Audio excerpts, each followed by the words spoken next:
নামজারি ছাড়াই জমি বিক্রয়ও করা যাবে, আবার জমি রেজিস্ট্রেশনও করা যাবে। যে একটা কৌশল অবলম্বন করার মাধ্যমে প্রত্যেকটা ভূমি মালিক তাদের জমি নামজারি করা ছাড়াই নিজেরা যেমন ওই সম্পত্তি ঠিক লিগ্যাল মূল্যে বিক্রয় করতে পারবে, ঠিক তেমনইভাবে আবার ক্রেতাকে ওই সম্পত্তি রেজিস্ট্রেশনও করে দিতে পারবে। আজকের ভিডিওতে এই কৌশলটি নিয়ে আলোচনা করব যে কোন সে কৌশল অবলম্বন করার মাধ্যমে একজন ভূমি মালিক তিনি খুব সহজেই নামজারি করার ছাড়াই তার জমি রেজিস্ট্রেশন বা বিক্রয় করে দিতে সক্ষম হবে। বাংলাদেশের প্রেক্ষাপটে নামজারি এখনও কিন্তু অত্যন্ত হয়রানি করে একটা বিষয়ের নাম। যদিও নামজারি ছাড়া কিন্তু সরকারের রেকর্ড কখনো পরিবর্তন হয়ে নতুন মালিকানা অন্তর্ভুক্ত করার কোনো সুযোগ থাকে না। তারপরও এই নামজারি করতে গেলে ভূমি মালিকদেরকে পদে পদে যেমন হয়রানিতে পড়তে হয়, ঠিক তেমনইভাবে বাড়তি টাকাও খরচ করতে হয়। আর এই কারণেই নামজারি নিয়ে প্রত্যেকটা ভূমি মালিকের ভিতরে এক প্রকার অশান্তি কাজ করে এবং সকলেই অনেক সময় দেখা যায় যে নামজারি করা থেকেও নিজেদেরকে বিরত রাখে। যারা মূলত নামজারি করতে চায় না তাদের দলিল থাকার পরও তারা অনেক সময় দেখা যায় যে নামজারি না করে নিজেদেরকে বিরত রাখার কারণে সরকার বড় আকারে একটা রাজস্ব থেকে বঞ্চিত হয়। যখন কোনো ব্যক্তি নামজারি করে তখন মূলত পূর্বের মালিকের নাম পরিবর্তন হয়ে নতুন মালিকের নাম অন্তর্ভুক্ত হয়। আর এই নাম পরিবর্তনের সময়ে এসিল্যান্ড অফিসে লিগ্যাল একটা দলিল শো করার মাধ্যমে, অর্থাৎ যে ব্যক্তি নামজারির জন্য আবেদন করছেন তিনি যে এই জমি ক্রয় সূত্রে এখন মালিকানা লাভ করেছেন এটা প্রমাণ করার জন্য তাকে একটি দলিল আগে এসিল্যান্ড মহোদয়ের কাছে সাবমিট করতে হয়। এসিল্যান্ড মহোদয় সার্বিক বিষয় যাচাই বাছাই করে যদি দেখেন যে পূর্বের মালিকের জমি নতুন এই ব্যক্তি এখন ক্রয় করে নিয়েছে এবং সরকারের রেকর্ড বইতে পুরাতন মালিকের নাম পরিবর্তন করে নতুন মালিকের নাম এখন এন্ট্রি করতে হবে, অর্থাৎ এই বিষয়টা যখন যথেষ্ট প্রমাণ সাপেক্ষে সেটা প্রমাণিত হবে তখন এসিল্যান্ড মহোদয় নতুন মালিকের নাম অন্তর্ভুক্ত করে দেয়। আর এটাই মূলত একটা নামজারি শুরু থেকে শেষ প্রক্রিয়া। আর এভাবে মূলত সরকারের রেকর্ড পরিবর্তন হয়ে নতুন মালিকের নাম নামজারির মাধ্যমে এন্ট্রিভুক্ত হয়। কিন্তু এই নামজারি করতে যে একজন ভূমি মালিককে যখন পদে পদে হয়রানিতে পড়তে হয়, এমনকি সরকার নির্ধারিত যে ফি 1170 টাকা সেটার বাহিরে যে যখন আরও বেশি পরিমাণে টাকা তার কাছ থেকে হাতিয়ে নেওয়া হয় বিভিন্ন কৌশল অবলম্বন করতে, তখনই কিন্তু এই ভূমি মালিকও না নামজারি করতে চায় না। আর এই যে নামজারি না করার কারণে একজন ভূমি মালিককে কিন্তু সবথেকে বেশি পরিমাণে ভোগান্তিতে পড়তে হয়।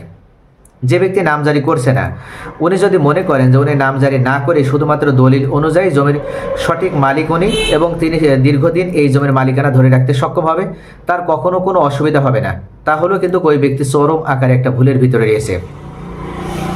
ওই ব্যক্তি যদি মনে করে যে উনি যদি হয়তো এটা ভাবলো যে উনি নামজারি করবে না এবং পরবর্তীতে কোনো সময় ওনার নামজারি করার হয়তো কখনো কোনো প্রয়োজনে পড়বে না, তাহলে মনে রাখবেন যে ওই ব্যক্তি 6টা বড় সমস্যার ভিতরে পড়বে।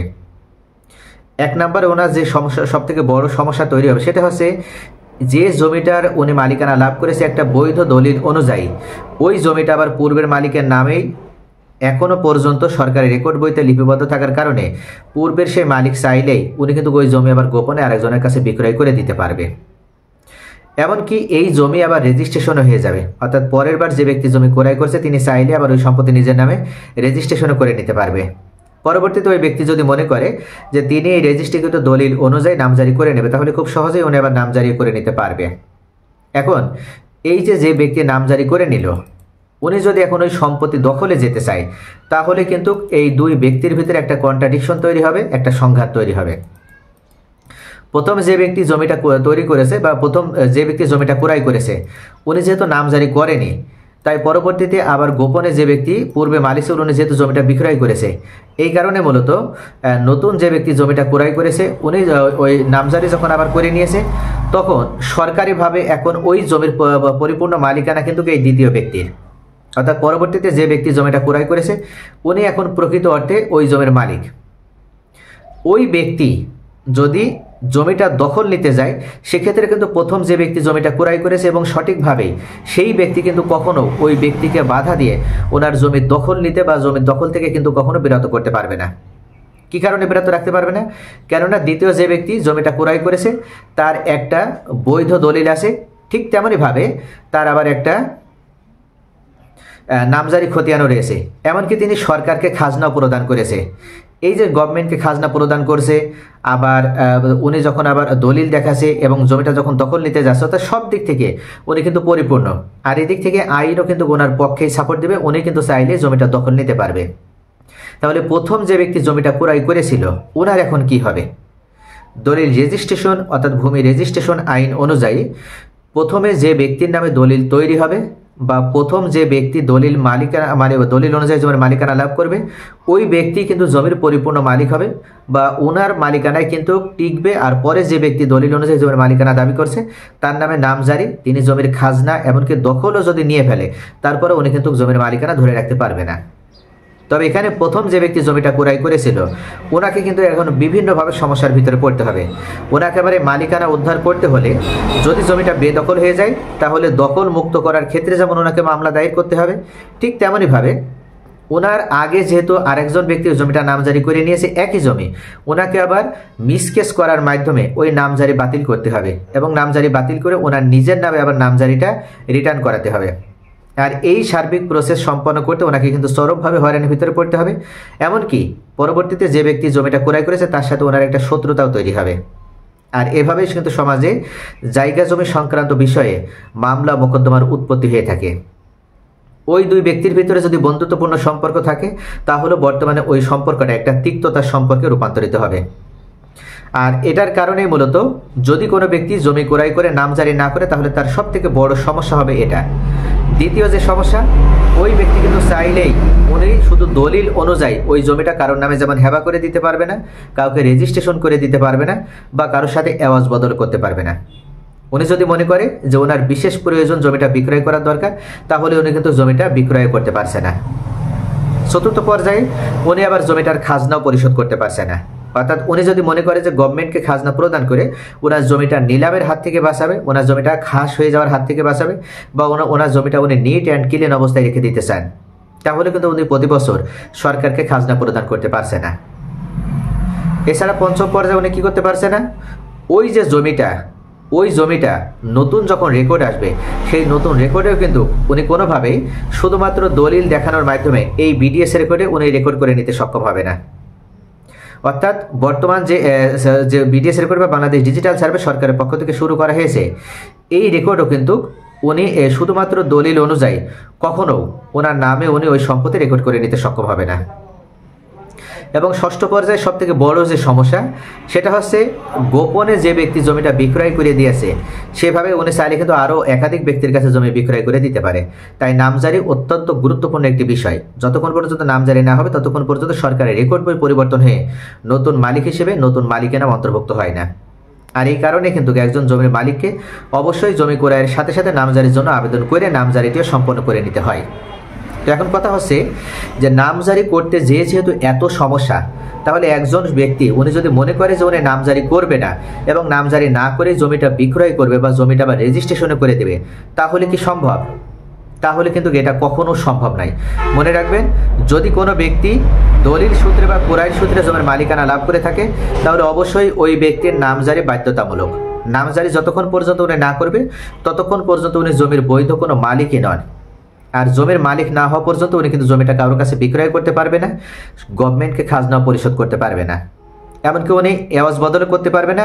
ব্যাংক থেকে শুধুমাত্র জমির মালিকানা প্রমাণ করার মাধ্যমে উনি কোনো লোনও উঠাতে পারবে না। অর্থাৎ সার্বিকভাবে ওনাকে সমস্যার ভিতরে পড়তে হবে। তবে উত্তরাধিকারভাবে যদি উনি জমির মালিকানা পেয়ে থাকে, এখানে একটা অপশন রয়েছে উত্তরাধিকারভাবে, অর্থাৎ ঠিক ধারাবাহিকভাবে উত্তরাধিকারভাবে উনি জমির মালিকানা লাভ করছে। উনি জমিটা ক্রয় করেনি, উনি জমিটা ক্রয় না করে জাস্ট উত্তরাধিকার দিক থেকে পৈতৃক সম্পত্তি উনি মালিকানা পেয়েছে। যদি এরকম হয়ে থাকে সেক্ষেত্রে ওনাকে নামজারি না করলেও হবে, অর্থাৎ উনি নামজারি না করে কিন্তু জমির মালিকানাটা উনি ধরে রাখতে সক্ষম হবে। এমনকি পরবর্তী রেকর্ডের সময় ওই উত্তরাধিকার সম্পত্তি ওনার জাস্ট একটা ওয়ারিশান সনদ প্রদর্শন করার মাধ্যমেই ওই সম্পত্তি উনি আবার নিজের নামে রেকর্ড করে নিতে পারবে। এবং পরবর্তীতে ওই সম্পত্তি উনি শুধু রেকর্ড বলেই, অর্থাৎ রেকর্ড খতিয়ান বলেই উনি চাইলেই অন্য কারো কাছে বিক্রয় যেমন করে দিতে পারবে, ঠিক তেমনইভাবে আবার ওই রেকর্ড খতিয়ান অনুযায়ী উনি অন্য কারো কাছে আবার রেজিস্ট্রেশন করে দিতে পারবে। এমনকি উনি যদি মনে করে যে রেকর্ড অনুযায়ী উনি জমি এওয়াজ বদল করবে তাহলেও করতে পারবে। ওনার স্ত্রীকে সন্তানদেরকে যদি হেবা করে দিতে চায় তাহলে হেবা করেও দিতে পারবে। উনি যদি অন্য কোনো ধর্মীয় উদ্দেশ্যে সম্পত্তিটা অক্ষ করে দিতে চায় সেটা ওনার দ্বারা করে দেওয়া সম্ভব। অর্থাৎ রেকর্ড সূত্রে যদি ওনার নামে জমির মালিকানা চলে আসে, তারপরে উনি যখন রেকর্ড খতিয়ান অনুযায়ী জমির মালিকানা পাচ্ছে তখন উনি সমস্ত কাজ করতে পারবে। তাহলে এখানে কিন্তু একটা বিষয় অবশ্যই ভালোভাবে বুঝতে হবে প্রিয় ভিউয়ার্স, সেটা হচ্ছে যদি দলিল সূত্রে কোনো ব্যক্তি জমির মালিকানা লাভ করে তাহলে অবশ্যই যতক্ষণ পর্যন্ত উনি ওই দলিলটা নামজারি না করছে ততক্ষণ পর্যন্ত ওনার নামজারিটা পরিপূর্ণ হবে না, ওনার মালিকানা পরিপূর্ণ হবে না, যার কারণে উনি ওই জমির মালিক হিসেবে কোনো কাজই করতে পারবে না।